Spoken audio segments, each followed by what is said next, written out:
북한은 굉장히 고립된 사회잖아요. 스스로 꽁꽁 닫고 있는데 사실 가만히 보니까 한국도 굉장히 꽁꽁 닫고 있는 사회예요. 통일이라는 단어의 재정의 혹은 재해석. 어떤 사람들한테는 통일 문제는 내가 고성에서 서핑을 타고 남고성에서 북고성 가는 게 통일이에요. 어떤 분한테는 내가 역사도라서 강갑창 장군을 알고 싶고 광개토 대왕 만나고 싶어요. 지금 오늘 세 분의 패널들과 함께 오늘 통일을 반대하는 사람 모여라. 제목 어떻게 생각하세요?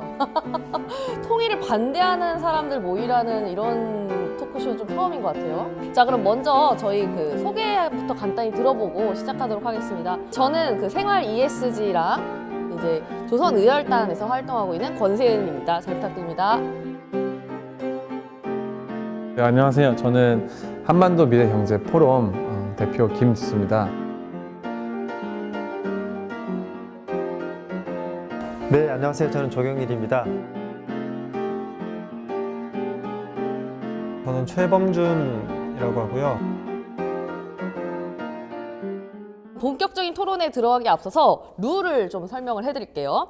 지금 패널분들 각자 그 무릎 위에 이렇게 신호등 같은 파란색, 빨간색, 노란색의 카드가 있습니다. 제가 질문을 하면 이 세 장의 카드에서 빨간색을 들어주시면 아니다 라는 의미고요. 파란색을 들어주시면 그렇다. 노랑을 들어주시면 이건 잘 모르겠다. 이런 의미라고 생각을 해주시면 되겠습니다. 자, 첫 번째 질문 먼저 해보도록 하겠습니다. 통일이 되면 통일세가 든다. 이런 얘기도 들어보셨겠고, 그리고 경제적으로 어려움에 처한다. 이런 얘기들도 행하고 있는데요. 자, 그럼 질문입니다. 네, 잘 들어주세요. 네.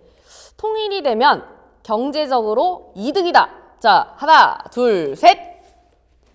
네. 네. 세 분 다 파란색 들어주셨습니다. 최범준님한테 먼저 이 경제적인로 이득이다라고 말씀하셨는데 짧게 한번 이유 말씀 들어보겠습니다. 그 짐 로저스인가요?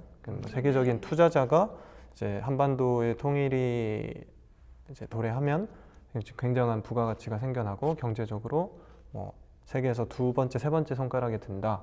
뭐 이런 전망들을 들어보면 통일이 되면 다양한 가능성들이 열리겠구나. 그러면 경제적 이득이 주어질 수 있겠구나라는 생각이 들고요. 조금 더 한마디만 더 해보면 그 분단이 지속되기 때문에 드는 비용도 있잖아요. 그러니까 그 비용과 통일이 됐을 때 드는 비용을 좀 종합적으로 고려해 보는 노력이 필요하지 않나라는 생각이 들어요. 네. 여러 가지 말씀해 주셨는데 사실 오늘 아까 앞전에도 소개를 해 주셨지만 그 관련해서 책을 또 쓰신 걸로 알고 있습니다. 김지수님께서. 네. 이 질문에 대해서 한번 또 말씀해 주실 수 있을 것 같아요. 우리나라가 지금 5,200만 그리고 북한이 2,500만 정도 그렇게 되고 거기 위로 연결될 수 있는 동북삼성 연결하면 1억 2천만 정도가 되는데 그 세 개만 동북삼성만 연결해도 이제 1억이 돼요. 우리 지금 잘 나가고 있는 게 마켓컬리 지금 그냥 밸류에이션이 4조죠. 네. 그리고 쿠팡이 지금 한 80조 정도인가 70조 정도 되죠. 예. 국내 시장에서만 했을 때 그 정도고요. 만약에 마켓컬리의 김슬아 대표가 북한에 있는 평양에 새벽 배송을 시작하게 된다면은 이 지금 그리고 그게 이제 동북아시아 쪽에 1위 생활권을 가지고 있는 중국 동북 삼성에서 신선한 우유와 신선한 채소와 특별 배송을 하고 있는 이게 연결된다면은 지금 야놀자가 지금 가치가 한 10조 정도 되는데 아마 이게 한 2, 30조가 되고 그 다음에 4조가 10조가 되고 그 밸류에이션만 올라가는 게 아니라 거기에 필요한 인프라, 택배, 그 다음에 거기서 나오는 일자리가 몇십만 개에서 몇백만 개로 생길 것 같고 또 이제 거기 북한에 있는 친구들과 함께 거기서 할 수 있는 사업들이 엄청 많거든요. 예, 첫 번째로는 지금 우리가 가지고 있는 산업으로 같이 함께 해도 할 수 있는 게 많고 두 번째는 이제 아까 짐 로저스랑 유명한 투자자들이 그리고 골드만삭스가 분석한 자료를 보면은 공통점이 하나 있어요. 북한의 자원을 되게 중요하게 생각하더라고요. 그 자원이 그 베리에이션이 있긴 있지만 한 3,000조에서 7,000조 정도 된다고 하더라고요. 3,000조에서 7,000조의 이야기는 뭐냐면은 지금 코스피 시장 전체 총합이 해도 3,000조, 4,000조가 안 나오거든요. 예. 그러니까 그 정도의 그런 가치가 있는 건데 그런 광물 중에서도 또 특히 4차 산업에 관련된 뭐 텅스텐이나 그래서 이제 히토류 같은 거, 핸드폰에 들어가는 거 이런 풍부한 자원이 있습니다. 이런 풍부한 자원과 그리고 저희 IT 기술을 활용해서 옛날에는 북한의 뭐 노동력과 자본과 우리는 노동력과 땅, 우리는 뭐 자본과 뭐 기술 이랬는데 이 모델은 옛날 모델이고 지금은 그 훌륭한 자원과 우리 IT 기술 예, 이 합치면은 우리 젊은 감성이 또 있잖아요. IT 기술 합치면은 4차 산업 소재에 필요한 광물 자원 거래소를 그 한국에 만들 수 있다. 그러면 전 세계에 있는 4차 산업 관련된 광물을 여기서 광물이 없어도 플랫폼으로 팔 수 있다. 네, 그럼 한번 두 번째 질문 넘어가도록 하겠습니다. 자, 이제 MZ 세대들이 통일에 관심 없는 이유 중에 하나가 지금 현재 닥친 어려움들이 너무 많아서 그것까지 내가 신경 써야 돼? 이런 기류가 좀 있다는 걸로 알고 있습니다. 여러분들 어떻게 생각하시는지 궁금하면서 자, 질문 들어가겠습니다. 네, 통일보다는 국내 문제를 먼저 해결해야 된다. 한번 생각해 보세요. 하나, 둘, 셋. 의견이 조금 갈렸는데요. 자, 김지수님과 최범수님은 그렇지 않다라고 하셨고 조경일님은 그렇다라고 말씀하셨습니다. 한번 조경일님 말씀 먼저 들어보도록 하겠습니다. 네, 저는 지금 제가 한국에서 산 지가 올해로 지금 17년째가 되는데 제가 한국에 살면서 느꼈던 게 있어요. 처음에 한국에 왔을 때는 당연히 통일을 제 인생의 소명이라 생각하고 그렇게 배워왔거든요. 통일은 당연한 거였죠.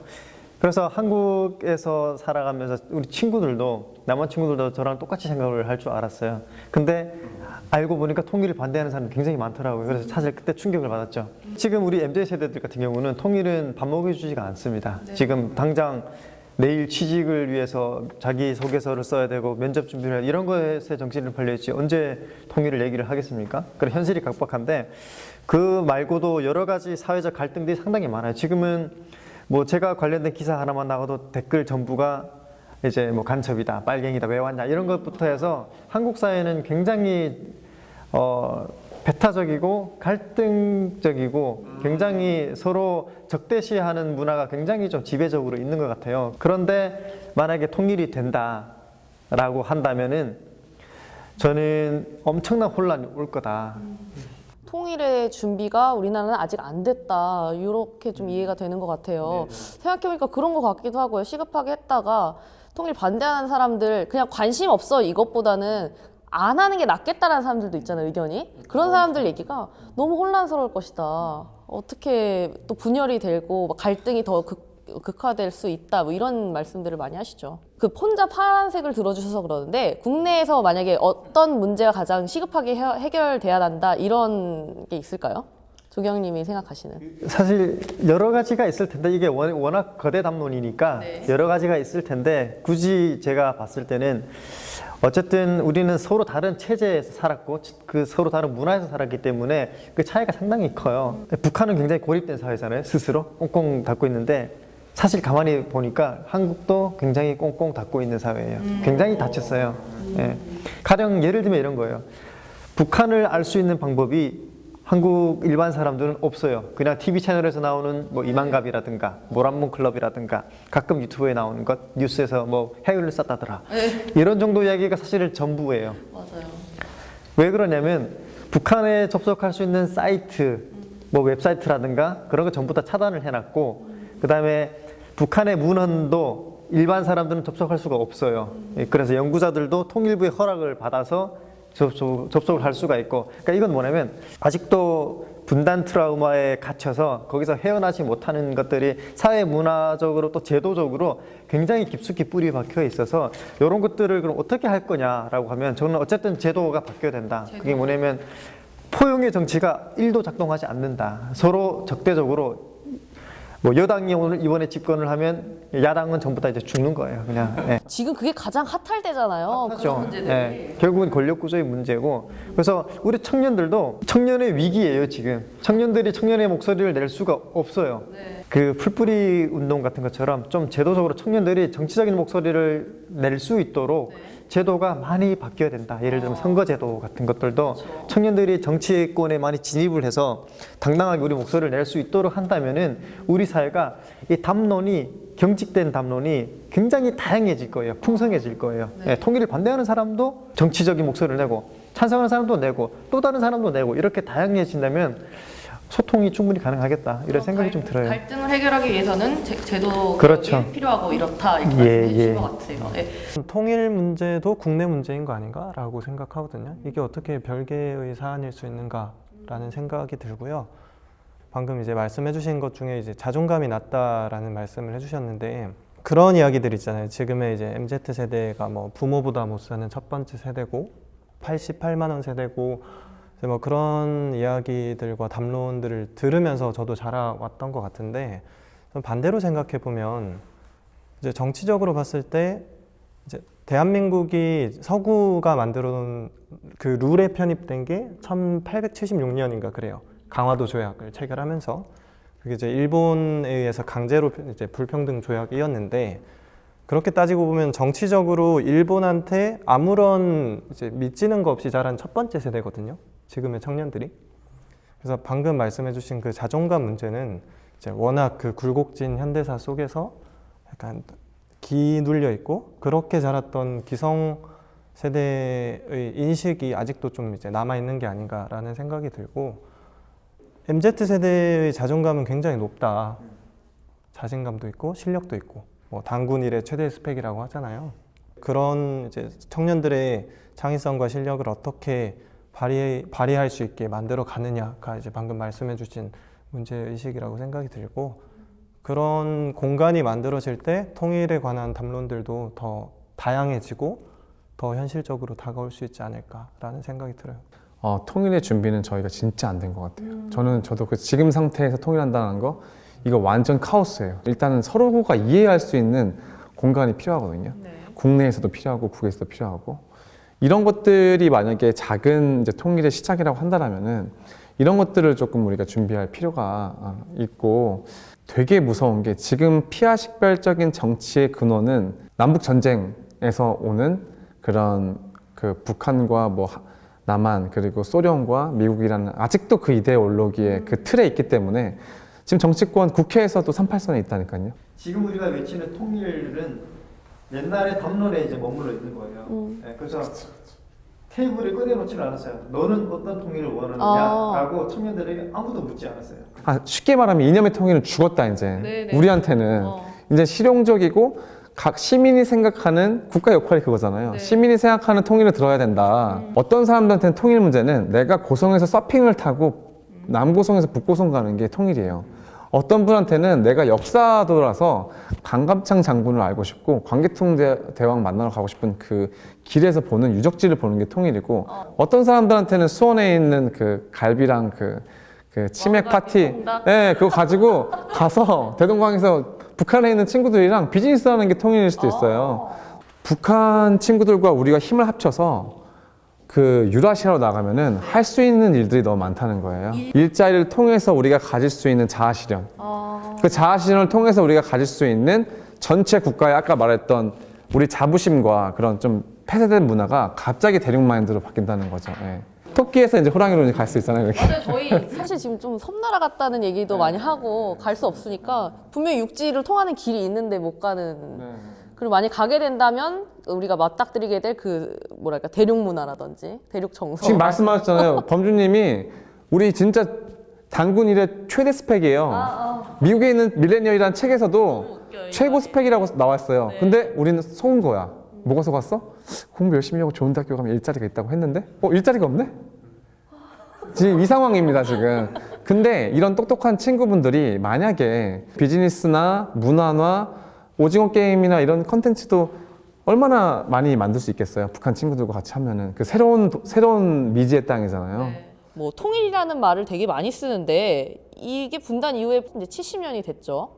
이 단어에 대해서 이제 어떻게 생각하신 질문 한번 들어보겠습니다. 통일이라는 말 지금 시대에 적합할까요?에 대해 답변해 주시면 되겠습니다. 아니다 2개, 잘 모르겠다 하나 이렇게 나와 있습니다. 요거 잠깐 생각. 잘 모르겠다로 변경해주신 김지수님. 네, 요 질문은 요거 한번 그 의견 정도만 간단하게 한번 들어보도록 하겠습니다. 먼저 말씀해주실 분. 그러니까 통일이라는 단어가 청년들에게 인식이 안 되는 것 같아요. 그러니까 약간 오래된 미래 이런 느낌이 아닌가 싶고 평화 체제라던가 조금 더 상상의 여지를 열어주는 단어를 고민을 해볼 필요가 있지 않나? 그 다음에 이제 종국에는 통일이라는 단어로 수렴할 수 있게 통일이라는 단어의 재정의 혹은 재해석, 그 시대에 맞게 통일이라는 단어도 항상 재해석돼야 되고 가장 트렌디해야 하는 단어라고 생각하는데 지금에 와서는 제일 올드하고 진부한 표현이 되지 않았나라는 생각이 좀 듭니다. 100% 거의 공감을 해요. 말씀하신 바. 근데 왜 노란색이냐면 어쨌든 우리는 통일을 지향을 해야 하기 때문에 그런 차원에서 그냥 간직하자 차원이고 통일이라는 말보다는 아까 말씀하셨던 것처럼 좀 상상하게 해야 되는데 통일은 상상을 막아버려요. 아예. 그래서 저는 여행을 좋아해요. 그래서 북한으로 여행 갈 수 있는 날이 온다면 나는 그게 통일이다. 이렇게 생각합니다. 북한에서 캠핑도 한번 해보고. 아까 서핑. 너무 좋아. 고성에서 저기까지. 가고 싶네요. 진짜 재미있는 상상력을 막 펼칠 수 있게 되는 시간인 것 같습니다. 자, 이렇게 세 분과 함께 좀 여러 가지 질문들 나누면서 이야기를 해보았습니다. 네, 2부가 있는데요. 2부에서는 1부에서 다루지 못했던 더 솔직한 얘기, 매운맛 토크가 준비되어 있습니다. 이거 조심해야 되나요? 잘 모르겠어요. 네, 1부 시청해주신 분들께 감사드리고 2부에서 다시 뵙도록 하겠습니다. 감사합니다.